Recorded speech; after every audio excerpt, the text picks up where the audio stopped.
a informação que eu tive há pouco do comando da campanha do Boulos está muito satisfeito com essa pesquisa. O Boulos ontem, ele o comando está achando que essas andanças, você falou sobre as andanças do Boulos, está dando algum resultado. Ontem ele pediu na Globo News, na sabatina da Globo News, que prestassem atenção na pesquisa dos votos válidos, nos votos válidos das pesquisas. Aí, nessa pesquisa que apareceu agora, os votos válidos dão 56% para o Nunes, 44% para o Boulos. Vale lembrar que ganha o segundo turno quem atinge 50% mais um voto. Ou seja, para o Boulos chegar lá, e cada voto cada 1% que você ganha é 1% que o outro perde. Então, o Boulos precisa, na verdade, segundo o comando da campanha dele, de 6 pontos percentuais para chegar, para vencer esse segundo turno. É uma tarefa hercúlea, mas não é impossível, segundo eles. Tá essa questão aí. Ontem, o Bolsonaro apareceu com essa coisa toda de religião, etc. Eu, pessoalmente, acho que esse discurso religioso em campanha tem um certo peso, mas não, às vezes espanta um pouco.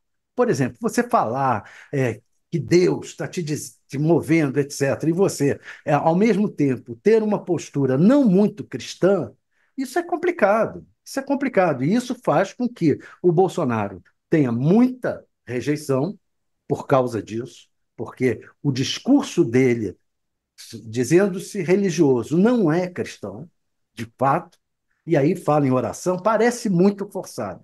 Então, eu acho que essa dança dele pela religião é muito forçada. O Bolsonaro nunca foi um religioso com muita fé, nunca foi. Agora, nas campanhas eleitorais para a presidência da República, se tornou esse homem que é capaz de se batizar no Rio Jordão por um neopentecostal, por um evangélico, sendo ele católico. Quer dizer, é uma mentirada que não convence muito o eleitorado. O que é que o Boulos está fazendo? Está rodando casa em casa e tentando dizer assim, olha, e bairro por bairro da periferia, dizendo, olha, eu não sou esse invasor que está me pintando. Aparentemente está dando algum resultado, muito embora seja pequeno, não é grande, mas não sei qual vai ser o resultado disso no domingo. A equipe dele está motivada, É, é, razoavelmente é, é otimista com esse resultado. É importante isso que você está falando, né, Thales, sobre a campanha estar motivada, a campanha ter recebido essa pesquisa com bons olhos. Eu acho que, claro, que todos têm consciência da dificuldade dessa virada do jogo Ah, de bolos diante do que todas as pesquisas mostraram até agora. Mas existe também um entendimento, e aí eles não falam abertamente isso, mas nos bastidores as pessoas comentam, é que eles não querem que, pelo menos, não seja um vexame o resultado final da eleição do segundo turno. Isso tem um peso forte também para 2026, isso tem um peso forte para o governo Lula, isso tem um peso forte para o próprio Boulos, que mesmo que ele saia derrotado desse segundo turno, ele foi o deputado federal mais votado de São Paulo, tem um peso fortíssimo, né? E uma votação muito forte também, porque se forem contar aqueles votos que digitaram 13, ele ficaria à frente de Nunes no primeiro turno, o que é um resultado muito satisfatório para Boulos, ou não? Hein, Thales? exatamente. Exatamente.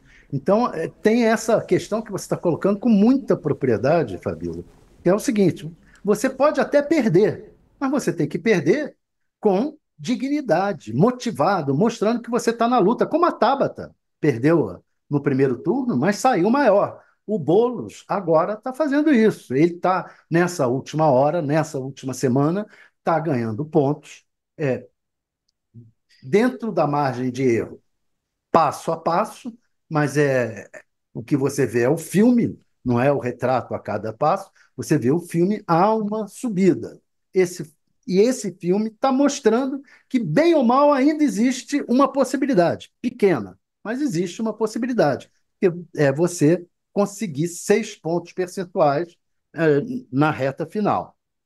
Não sei se conseguirá, mas se conseguir chegar perto disso, ficar ali no 52 a 48, ficar por aí, de votos válidos, que é o que interessa e que é o resultado final que é divulgado depois pelo Tribunal Eleitoral. Se ficar nessa margem, vai estar razoavelmente bem, havendo ainda a chance de, vamos ver, conseguir 4, 6 pontos percentuais.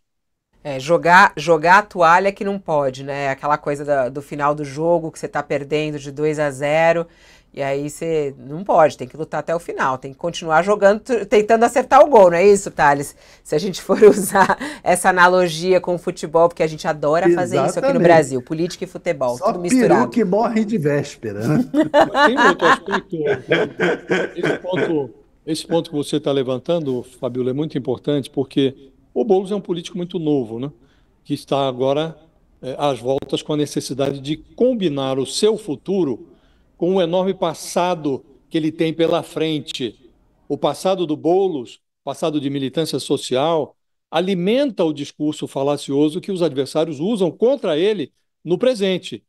Nesse contexto é que se insere o discurso oportunista do Bolsonaro, né? Vai a um culto evangélico e ali sob as bênçãos do bispo, autoproclamado bispo Robson Rodovalho, que é fundador da Igreja Sara Nossa Terra. Ele diz: olha, eu oro todos os dias, como se ele fosse um grande religioso, né? Oro todos os dias para que os brasileiros se livrem das dores do comunismo. Ele se incorpora a uma retórica que foi muito utilizada no primeiro turno pelo Pablo Marçal, a retórica do anticomunismo, essa retórica anti-Boulos envolve um certo processo, Fabíola, de infantilização do discurso político. E aí fica como naquelas velhas cantigas de Niná, que eram entoadas para fazer criancinhas dormir, incutindo nas crianças o pavor, eles injetam na conjuntura eleitoral esse medo de que, eleita, essa assombração comunista invadiria residências para pegar os eleitores que têm medo de careta, né? Então, esse é o drama do Guilherme Boulos nesse momento. Ele precisa enfrentar esse discurso falacioso, infantil, que alguns eleitores compram, né? Tanto que ele está aí dormindo nas residências de militantes, visitando as periferias, para tentar atenuar essa visão que pegou nessa campanha. A rejeição dele nessa campanha é maior até do que a que ele enfrentou na campanha passada, quando ele disputou lá em 2020 a Prefeitura de São Paulo. Então, esse é o grande desafio do Boulos. Ele precisa atenuar esse selo, essa marca do radicalismo que os adversários grudaram nele, que o Bolsonaro agora tenta reforçar, para que ele saia dessa campanha, se não vitorioso, pelo menos com um processo de suavização de imagem que lhe permita disputar cargos majoritários, de novo a prefeitura ou até o governo do Estado, em eleições futuras, Fabiola. Né? A gente está acompanhando aí as táticas de Guilherme Boulos nessa reta final. Eleição difícil para ele. Interessante esse ponto que você colocou, né, Josias? O passado